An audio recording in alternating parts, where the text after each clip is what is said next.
Argentina, land of passion, wonder and fascinating stories. Argentina is more than just the home of tango or football.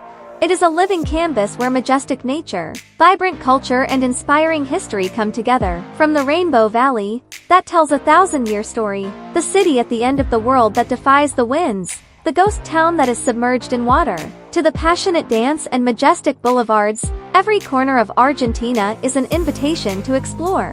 Explore the world on a journey through fascinating facts that will reveal the heart and soul of this captivating South American land. 1. Quebrada de Humahuaca, the Rainbow Valley of 1,000 Years. In the Jujuy province of northwestern Argentina, the Quebrada de Humahuaca Valley stretches for 155 kilometers like a dazzling silk ribbon, where the mountains are ablaze with red, yellow, purple and green. Declared a UNESCO World Heritage Site in 2003, the valley is a geological masterpiece spanning millions of years, where nature tells the story of life and time. But the beauty lies not only in the landscape. Quebrada is a living history book. Thousands of years ago, this was a vital trade route for the Inca Empire, with ancient settlements and rock paintings dating back tens of millennia. The stone walls of Coptaca, dating back 1,500 years, are still used by the indigenous people for farming, while the hilltop Pacara fortresses are a legacy of Inca defenses, witness to many battles and changes. Interspersed with the landscape are traditional churches, rich in indigenous architecture, like gems in the valley. Today, the Quechua people, descendants of the Andean peoples, still live here, preserving their culture through quena flute music, colorful festivals and vibrant craft markets. Standing in the middle of Quebrada, you will feel the pulse of history, blending with the endless natural beauty, as if time is whispering millennia-old secrets. 2. Ushuaia, the city at the end of the world. Located on the Tierra del Fuego archipelago, more than 3,000 kilometers from Buenos Aires and only 1,100 kilometers from Antarctica, Ushuaia boasts the southernmost city on Earth. Separated from the mainland by the legendary Strait of Magellan, it belongs to the Tierra del Fuego province of Argentina and Chile. Argentines call Ushuaia Fin del Mundo, the end of the world, not only because of its geographical location, but also because of its indomitable spirit in the face of harsh nature. Storms, fog, hail and snow are frequent companions of Ushuaia.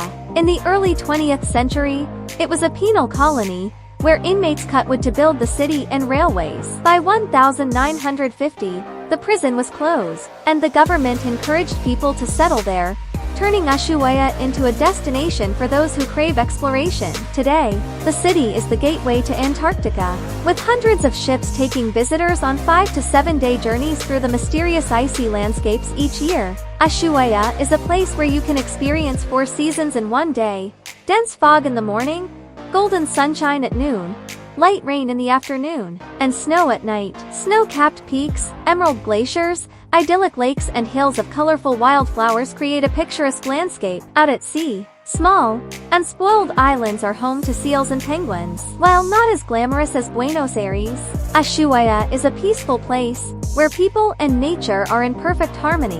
3. Villa Epicune, the ghost town reborn from underwater. Situated 600 kilometers southwest of Buenos Aires, Villa Epicune was a tourist paradise in the 1920s, attracting tens of thousands of visitors to the salt lake Lago Epicune, where the water is 10 times saltier than the ocean. Famous for its healing properties. In the 1970s, the town was bustling with more than 5,000 people, 300 hotels, spas, shops and museums. But nature had its own plans. In 1985, after 2 days of historic rain, the dam holding back Lago Epicune broke, submerging the entire town in a raging torrent. Trees, homes, and the dreams of the residents disappeared overnight. What was even more heartbreaking was that the Ameghino Dam, built in 1975 to regulate the water, accidentally became a traitor when the lake filled up without anyone knowing. Villa Epicune was submerged for 25 years, becoming a forgotten, ghost town. When the water receded in 2009, what was revealed was a haunting scene: ruined houses, petrified trees, and an eerie silence. Only one person, 81-year-old Pablo Novak, returned to live amid the ruins, as a symbol of resilience. Today, Villa Epicune is a destination for those who love to explore history and mystery, where time seems to stand still amid the ruins of the past. 4. Tango, the passionate soul of Argentina. Tango is more than just a dance. It is the heartbeat of Argentina. Born in the slums of Buenos Aires in the late 19th century, tango is a fusion of indigenous sadness, European immigrant passion, Spanish, Italian, French, and African rhythms. Initially, it was a dance of poor taverns, where workers confided their love, desire and loss. By the early 20th century, tango had conquered the upper class, spread to Paris, and become a global cultural icon. Recognized by UNESCO as an intangible cultural heritage in 2009, tango is an act of love, with intimate steps, passionate eyes and the melodious sound of the bandoneon. Every year, the World Tango Festival in August in Buenos Aires attracts thousands of dancers from all over, turning the city into a giant dance floor. December's Tango Week continues with performances, classes and exhibitions celebrating the history of the dance. From the milongas of San Telmo to the stages of Cordoba and Rosario, tango is the breath of Argentina, inviting you to join in the passion. 5. Psychology paradise, Argentina and its love of the soul. Argentina leads the world in the number of psychologists, 222 per 100,000 people, 7 times that of the United States, 30. In Buenos Aires, psychotherapy is as common as morning coffee. People from workers to businessmen seek out professionals for self-discovery, making psychoanalysis part of the culture. Services like Manca, which provides online therapy to more than 10,000 people, make mental health accessible and affordable. The love of psychology extends to books. Buenos Aires has 734 bookstores, the most per capita in the world. People are avid readers who seek out insights into the soul. From Freud to Borges. In Argentina, mental health is not just about healing, but about a journey of self-discovery, like a tango with your own heart. The question is, what makes Argentina different? Part of the answer lies in history and society.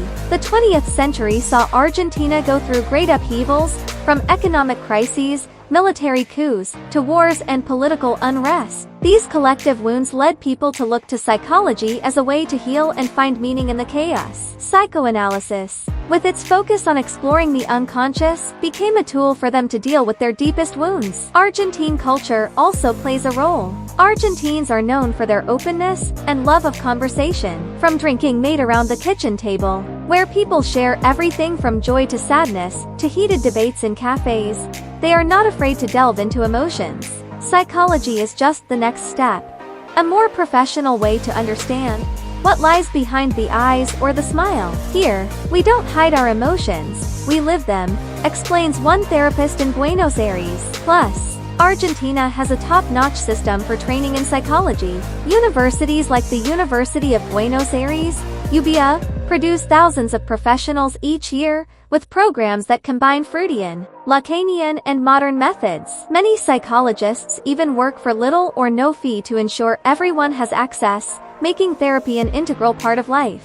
In Argentina, love knows no boundaries, and the country has proven it by taking the first steps to become a beacon of freedom and equality. As the first Latin American country to legalize same-sex marriage in 2010, and then leading the world with its gender identity law in 2011, Argentina has not only opened its doors to the LGBT community, but also sent a powerful message: every heart deserves to be loved. From the colorful streets of Buenos Aires to the rainbow-hued pride celebrations, Argentina is a place where love triumphs over prejudice. On July 15, 2010, Argentina made history by becoming the first country in Latin America, and the 10th in the world, to legalize same-sex marriage. In a region where Catholicism predominates at over 70% of the population, it was no easy victory. The Catholic Church, with its far-reaching influence, was vehement in its opposition, calling the law a threat to the traditional family. But Argentines chose a different path, one of tolerance and equality. The new law not only allows same-sex couples to marry, but also expands adoption rights, opening the door to families for thousands who had previously been denied. The day the law passed, Argentina's Congress erupted in applause and tears of joy, while hundreds gathered outside, waving rainbow flags and chanting freedom slogans. "This is not just our victory, it is a victory for human rights," said one LGBT activist. Since then, thousands of couples have said their vows under Argentine law, turning their love into a symbol of change. If there is one place in South America where LGBT people are most welcome, it is Buenos Aires. This vibrant capital is Argentina's Rainbow Heart, where neighborhoods like Palermo and San Telmo are filled with gay-friendly bars, clubs, hotels, and shops. From cozy little cafes with rainbow flags hanging outside their doors, to the vibrant dance floors of Recoleta, where music and lights blend to celebrate free love, Buenos Aires is a haven for those who want to be themselves. Every year, Buenos Aires Pride, held in November, transforms the city into a sea of color. Tens of thousands of people, from locals to international visitors, flock to Plaza de Mayo, waving rainbow flags, dancing, and singing. The parades are more than just a celebration, they're a declaration. In Argentina, no one has to hide their love, or their true self. Street artists paint, couples hold hands, and inspirational speeches ring out, reminding us that freedom is not just a right, it's a way of life. Buenos Aires is also known for its LGBT cultural events throughout the year, from art exhibitions, queer film festivals, to human rights conferences. The Palermo Soho neighborhood, with its cobblestone streets and vibrant graffiti, is a favorite destination for LGBT visitors, where you can enjoy a cocktail at a friendly bar or attend an outdoor concert. It's no exaggeration to say that Buenos Aires is more than just a city. It's a living testament to equality. From the landmark same-sex marriage in 2010, to the pioneering gender identity law in 2011, to the vibrant streets of Buenos Aires and the colorful pride celebrations, Argentina is a beacon of freedom for the LGBT community. Here, love is not confined by prejudice or rules. It flies high like a rainbow flag in the South American sky. No matter who you are, who you love, or who you want to be, Argentina welcomes you with open arms, affirming that every heart has the right to beat to its own rhythm. On July 1, 1974, world history marked an unprecedented milestone. Isabel Perón, an Argentine woman, ascended to the highest leadership podium, becoming the first female president of mankind. From a girl passionate about dancing in vibrant nightclubs, she rose through political storms to lead a country. But Isabel's journey was not a fairy tale with a happy ending.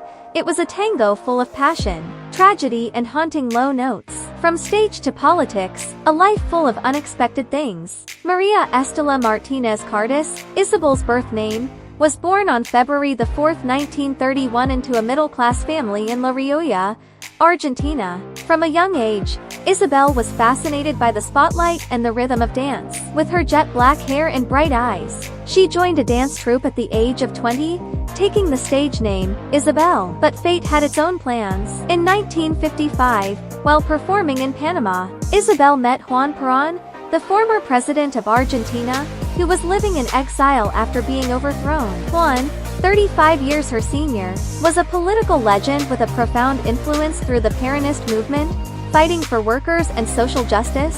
That meeting was more than just a chance encounter.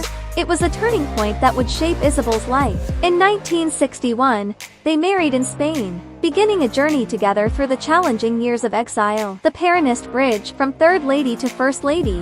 When Juan Perón was deposed and forced to leave Argentina in 1955, Isabel became his loyal companion. During her 18 years in exile, she was not only Juan's wife, but also the bridge between and his supporters back home. With tact and dedication, Isabel returned to Argentina frequently, meeting with labor leaders, spreading her husband's message, and keeping the Peronist flame alive in the hearts of the people. In 1973, the opportunity arose. Juan Perón decided to run for president for a third time, and in a bold move, he chose Isabel as his vice presidential candidate. The couple won a landslide victory, taking office in October 1973. With Juan as president and Isabel as First Lady and Vice President, they became symbols of unity and hope. But the joy was short-lived. Juan's health was failing rapidly, and Isabel frequently ran the country in his final months. The first female president, a brief glory. On June 29, 1974, Juan Perón died of a heart attack, leaving Argentina in mourning and turmoil. 2 days later, on July 1, Isabel was officially sworn in as president at the age of 43, becoming the first woman in the world to hold the position. The image of her standing before Congress, her hair tied in a bun and her gaze determined, has gone down in history as a symbol of gender progress. But politics did not welcome her with roses. Isabel entered the leadership position in the context of Argentina's severe economic crisis, hyperinflation, constant strikes, and conflicts between political factions. Lacking management experience and a solid political foundation, she became a pawn in the hands of ambitious advisors and generals. Coup and exile, the tragedy of a female leader. On March 24, 1976, just 632 days after taking office, Argentina was rocked by a US-backed military coup. Generals overthrew Isabel, arrested her, and imprisoned her in a remote castle in Patagonia. Isabel's tenure was short and controversial, but no one can deny her historical significance, heritage, and Argentina, pioneering women. In 1991, Argentina passed a gender quota law requiring at least 1/3 of legislative candidates to be female, a major step forward for Latin America. Today, Argentine women continue to shine in politics, from Cristina Kirchner, another female president, to lawmakers and activists, all carrying on the pioneering spirit that Isabel inspired.